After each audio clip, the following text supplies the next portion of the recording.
দর্শক আপনাদের সবাইকে শুভেচ্ছা, স্বাগত জানাচ্ছি যমুনা টেলিভিশনের নিয়মিত আয়োজন প্রবাসী বাংলাদেশে। বিশ্বের বিভিন্ন প্রান্তে থাকা প্রবাসীদের খবরাখবর নিয়ে আপনাদের সাথে আছি আমি মনিরুল ইসলাম। ঢাকা শিক্ষা বোর্ডের অধীনে মধ্যপ্রাচ্যের দেশ বাহরাইনেও এসএসসি পরীক্ষায় অংশ নিয়েছিল প্রবাসী বাংলাদেশি শিক্ষার্থীরা। দেশটির বাংলাদেশ স্কুল অ্যান্ড কলেজের ৪৫ জন শিক্ষার্থী অংশ নেয় পরীক্ষায়, যার মধ্যে কৃতকার্য হয়েছেন ৩৭ জন।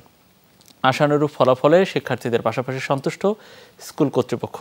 বাহরাইন থেকে সহকর্মী স্বপন মজুমদারের প্রতিবেদন। ঢাকা শিক্ষা বোর্ডের অধীনে বাহরাইন সহ আরও কয়েকটি দেশে প্রবাসী শিক্ষার্থীরা মাধ্যমিক ও সমমানের পরীক্ষায় অংশ নেয়। বাংলাদেশের সাথে একই সময়ে প্রকাশিত হয় ফলাফল। বাংলাদেশ দূতাবাসের তত্ত্বাবধানে মানামার বাংলাদেশ স্কুল অ্যান্ড কলেজের ৪৫ শিক্ষার্থী এবার অংশ নিয়েছিল এসএসসি পরীক্ষায়, যার মধ্যে উত্তীর্ণ হয়েছেন ৩৭ জন। ভালো ফলাফলে আনন্দিত শিক্ষার্থীরা, সন্তানের সাফল্যে উচ্ছ্বসিত অভিভাবকরাও। মা বাবা এবং শিক্ষক শিক্ষিকাদের প্রতি অনুজ্ঞতা জানাচ্ছি। তাদের দোয়া এবং সাহায্যে সহযোগিতা আমি জিপিএ-5 পেয়েছি, আলহামদুলিল্লাহ। বাংলাদেশ স্কুল বাহরাইনের একজন ছাত্র, এবারে এসএসসি রেজাল্ট 2024-এ জিপিএ-5 পাইছি। আমার টিচার আর আমার ফ্যামিলির সাপোর্টের সাথে আলহামদুলিল্লাহ অনেক ভালো করছি। আমার মেয়ে বাংলাদেশ স্কিলটনে A+ পাইছে, আমি অনেক আনন্দ। আমি বাংলাদেশ স্কুলের টিচার সকলরে অনেক ধন্যবাদ জানাইতেছি। স্কুলটিতে এবার গড় পাসের হার শতকরা 84.09%। প্রতিষ্ঠানের এমন সাফল্যে খুশি শিক্ষকরা। ভবিষ্যতে আরও ভালো করার প্রত্যয় ব্যক্ত করেন তারা। মহান আল্লাহর অশেষ রহমতে আমাদের ছাত্রছাত্রীদের রেজাল্ট বরাবরের মতো এবছরও ভালো হয়েছে। এবছরও আমাদের বিজ্ঞান বিভাগ থেকে 2 জন A+ পেয়েছেন এবং অন্যান্য ছাত্রছাত্রীরা আশানুরূপ রেজাল্ট করেছেন। 2003 সাল থেকে এসএসসি পরীক্ষায় অংশগ্রহণ করছে বাহরাইনের বাংলাদেশ স্কুলের শিক্ষার্থীরা। অনিক রহমান, যমুনা নিউজ। সৌদি আরবে অবস্থানরত ৬৯,০০০ রোহিঙ্গাকে বাংলাদেশি পাসপোর্ট দেওয়ার বিষয়ে অগ্রগতি জানাতে চায় দেশটি। সকালে রাজধানীর একটি হোটেলে স্বরাষ্ট্রমন্ত্রীর সঙ্গে বৈঠকে এ বিষয়ে আলোচনা করেন সফররত প্রতিনিধিরা। পরে স্বরাষ্ট্রমন্ত্রী জানান, কোন প্রক্রিয়ায় সেটা দেয়া যায় তা খতিয়ে দেখছে সরকার। এর আগে ওই বিষয়টি দ্রুত সুরাহা না হলে শ্রমবাজারে নেতিবাচক প্রভাবের কথা বলেছিল সৌদি সরকার। দীর্ঘদিন ধরে বাংলাদেশে আশ্রয় নেওয়া রোহিঙ্গাদের মধ্যে হাজার হাজার পাড়ি জমায় সৌদি আরবে। বাংলাদেশি পরিচয়ে অনেকে পরিবার নিয়েও দেশটিতে অবস্থান করছেন। এদের মধ্যে প্রায় ৭০,০০০ রোহিঙ্গাকে চিহ্নিত করেছে সৌদি আরব। তাদেরই বৈধতার জন্য বাংলাদেশি পাসপোর্ট দিতে চাপ দিয়ে আসছে মধ্যপ্রাচ্যের দেশটি। এবারও সংক্ষিপ্ত সফরে এসে দ্বিপাক্ষিক বৈঠকে রোহিঙ্গাদের পাসপোর্ট বিষয়ে সবশেষ অগ্রগতির কথা জানতে চান কর্মকর্তারা। উচ্চ পর্যায়ের প্রতিনিধি দলটিকে আশ্বস্ত করা হয় বাংলাদেশের পক্ষ থেকে। তাদের দেশের নিয়ম অনুযায়ী পাসপোর্ট না থাকলে তাদের ফেরত পাঠাবে, সেই রকমই একটা কথা বলা হয়েছিল। তো সেই ক্ষেত্রে আমাদের সঙ্গে একটা চুক্তি হয়েছিল, তারা ফেরত পাঠাবে না, তারা সেখানেই থাকবে, কিন্তু শুধু রিনিউ করে দেওয়া পাসপোর্ট। সেই চুক্তিতে আমাদের সঙ্গে একটা মেমোরেন্ডাম অফ আন্ডারস্ট্যান্ডিং হয়েছিল। আমরা সেটা মানে কোনোখানে আমরা স্লো যাচ্ছি কেন কিংবা আমাদের কোনো অসুবিধা আছে কিনা সেইটা দেখার জন্য তেনা আসছিলেন। তবে চাহিদা অনুযায়ী পাসপোর্ট দিতে কোনো সময়সীমা বা শর্ত দেওয়া হয়েছে কিনা সে বিষয়টিও জানতে চাওয়া হয় মন্ত্রীর কাছে। তারা ওই দেশে নাগরিকত্ব দিবে না, কিন্তু কিভাবে থাকবে, তাদের কিছু ডকুমেন্ট প্রয়োজন, সেই জন্যই তারা আমাদেরকে সেই অনুরোধটা করেছিলেন। আমরা গত বছর সেইটা সাইন করেছিলাম চুক্তিতে। আমাদের সেইখানে আমাদের কোনো অসুবিধা হচ্ছে কিনা কিংবা কোনো রকম কোনোখানে লোফল আছে কিনা সেইটাই আমাদের সঙ্গে সরাসরি কথা বলার জন্য সেটা আসছিলেন। এছাড়াও হাজিদের ভিসা, আনসার সদস্যদের সৌদি আরবে নিয়োগ, বন্দি বিনিময় সহ নানা বিষয়ে আলোচনা হয়েছে দ্বিপাক্ষিক বৈঠকে। তবে সৌদি প্রতিনিধিরা গণমাধ্যমের সাথে কোনো কথা বলেননি।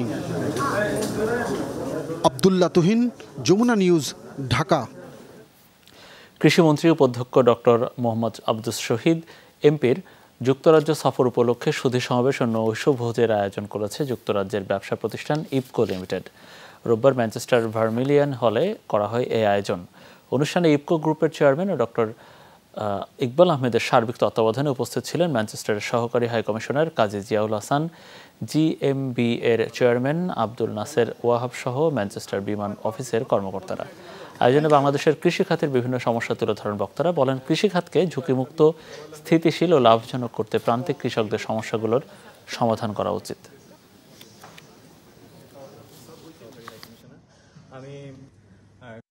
আমরা আমাদের কৃষকের উন্নতির জন্য উন্নত মানের বীজ, আমরা চারা বা সাবসিডাইজ প্রাইসে সার দেওয়া, হারভেস্টারের মাধ্যমে ধান কাটা, ধান রোপণ করা, ধান শুকানো, ধান মাড়াই করা সব কিছু হয়। ক্যাশ ইনসেন্টিভ দেয়, প্রণোদনা বলি আমরা কি, আপনি যদি $100 মাল এক্সপোর্ট করেন সরকার আপনাকে 20 টাকা দেবে।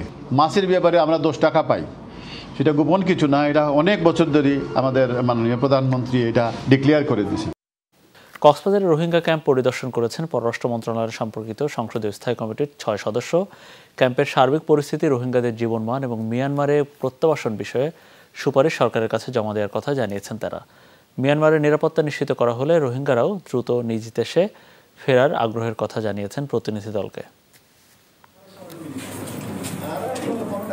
সকাল 10:30টার দিকে উখিয়ার রোহিঙ্গা ক্যাম্প 4 এক্সটেনশনে গিয়ে রোহিঙ্গাদের সাথে কথা বলেন পররাষ্ট্র মন্ত্রণালয় সম্পর্কিত সংসদীয় স্থায়ী কমিটির 6 সদস্য। সেখানে বিশ্ব খাদ্য সংস্থার ই-ভাউচার আউটলেট 18 নম্বর ক্যাম্পে IOM পরিচালিত রোহিঙ্গা কালচারাল মেমোরি সেন্টার এবং ক্যাম্প কেন্দ্রিক বিভিন্ন উন্নয়নমূলক কার্যক্রম পরিদর্শন করেন তারা। আমাদের একটি লক্ষ্য, সেই লক্ষ্যটা হচ্ছে তারা তাদের স্বদেশে ফিরে যাবে। 70 সালে 80 দশকে 90 দশকে রোহিঙ্গারা আসছিল, তখন ওরা আলোচনার মধ্যেই ফেরত গেছে, তখন UNHCR এরা কেউ ছিল না। রোহিঙ্গাদের নিরাপদ প্রত্যাবাসন সহ বিভিন্ন বিষয়ে মতবিনিময় করেন প্রতিনিধি দলের সদস্যরা। রোহিঙ্গারা আমাদেরকে জানিয়েছে সেখানে তারা নিরাপত্তা পেলে তারা চলে যাবে। বিষয়টুকু আমরা সংসদীয় কমিটির সবাই উত্থাপন করব এবং আমাদের সুপারিশের ভিত্তিতে আগামীতে বাংলাদেশ মিয়ানমার সম্পর্ক উন্নয়ন অথবা সম্পর্ক রক্ষা এবং রোহিঙ্গাদের ফেরত নেয়ার বিষয়ে নীতি নির্ধারিত হবে। আমরা নিজের চোখে কিছু দেখে গেলাম, কম হোক বেশি হোক একটা ধারণা হইল, এটা আমরা একটা উপলব্ধি করতে পারবো এবং এখান থেকে হয়তো আমরা আজকেই বৈঠক করবো, বসে আমরা প্রপোজালস তৈরি করব। মিয়ানমারের নিরাপত্তা নিশ্চিত করলে নিজ দেশে ফেরার আগ্রহ প্রকাশ করেন রোহিঙ্গারা। নিউজিল্যান্ডে দিব বলেছে, আমাদের রোহিঙ্গা যারা আছে ওদেরকে নিউজিল্যান্ডে দিব বলে বলছে। নিউজিল্যান্ডে দিলে অবশ্যই আমাদের দেশে আমরা ফেরত যাব। আমরা এখানে থাকবো, এখানে জায়গা ছোট, আমরা দেশে আমরা যাওয়ার জন্য আমরা অনেক চেষ্টা করতেছি, আমরা খুশি আমরা যাইতে চাই। লাইফের গ্যারান্টি, প্রপার্টিসের গ্যারান্টি, ওরার অধিকার সব যদি হইলে আমরা ইনশাল্লাহ এই পরিস্থিতি আমরা চলব। কিন্তু আমাদেরকে বাংলাদেশে অন্য বিভিন্ন রাষ্ট্রে সব কিছু সুযোগ সুবিধার জন্য সব কিছু দিতেছে। বিকেলে খুরুশুকুল আশ্রয়ণ প্রকল্প, বায়ুবিদ্যুৎ প্রকল্প পরিদর্শন করে প্রতিনিধি দলটি। পরে পররাষ্ট্রমন্ত্রী ডক্টর হাসান মাহমুদের উপস্থিতিতে শরণার্থী ত্রাণ ও পররাষ্ট্র মন্ত্রণালয় সম্পর্কিত সংসদীয় স্থায়ী কমিটির বৈঠক অনুষ্ঠিত হয়। মামুন রশিদ তৌফি, যমুনা নিউজ। বিনামূল্যে চিকিৎসা সেবা পেলেন বাহরাইনের প্রবাসী বাংলাদেশিরা। দেশীয় মালিকানাধীন স্কয়ার মেডিকেল সেন্টারের উদ্যোগে আয়োজন করা হয় ফ্রি মেডিকেল ক্যাম্প। শুক্রবার সালমাবাদ শহরের ইউসুফ তালিব গ্যারেজে বিকেল 4টা থেকে সন্ধ্যা 6টা পর্যন্ত চলে কার্যক্রম। পরীক্ষা করা হয় প্রবাসীদের ব্লাড প্রেশার, ডায়াবেটিস, এছাড়াও বিভিন্ন সমস্যার পরামর্শ দেন ডাক্তাররা।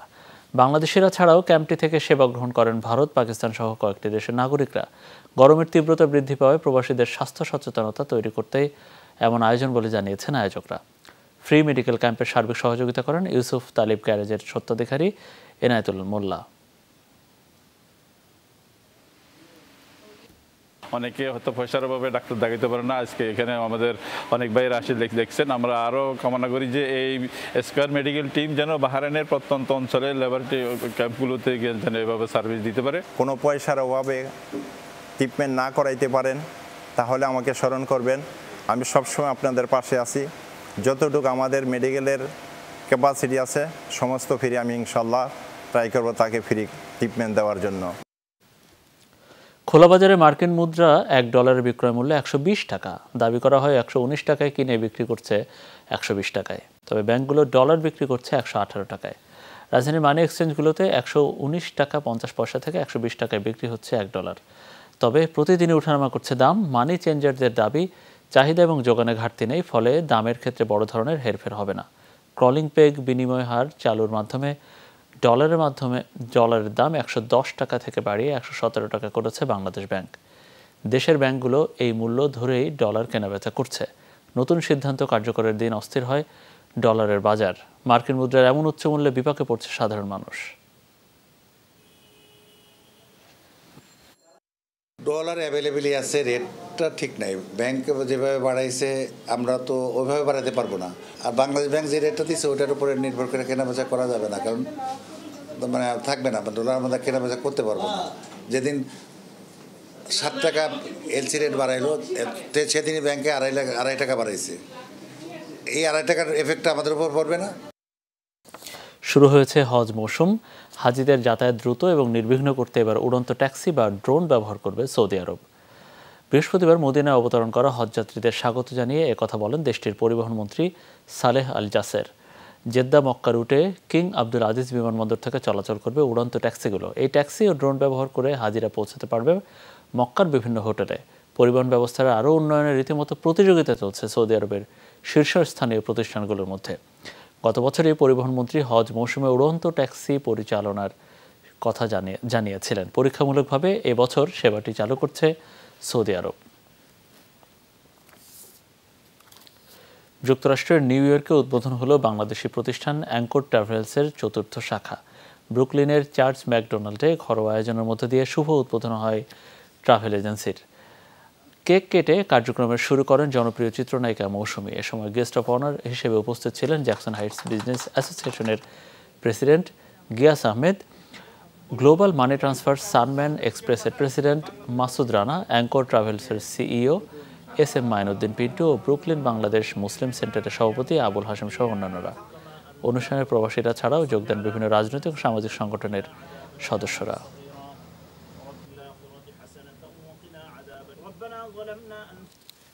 কুয়েত ছাত্রলীগের উদ্যোগে দেশটিতে সংবর্ধনা আলোচনা সভা আয়োজিত হয়েছে।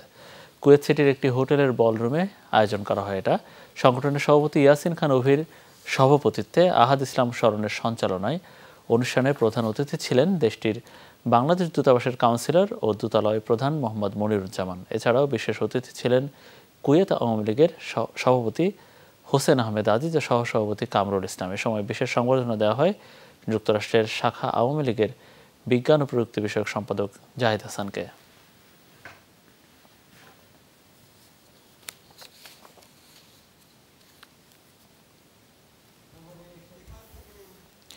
দর্শক, আর এই ছিল আমাদের প্রবাসী বাংলাদেশের আয়োজনে। এতক্ষণ আমাদের সাথে থাকার জন্য আপনাদের সবাইকে অনেক অনেক ধন্যবাদ।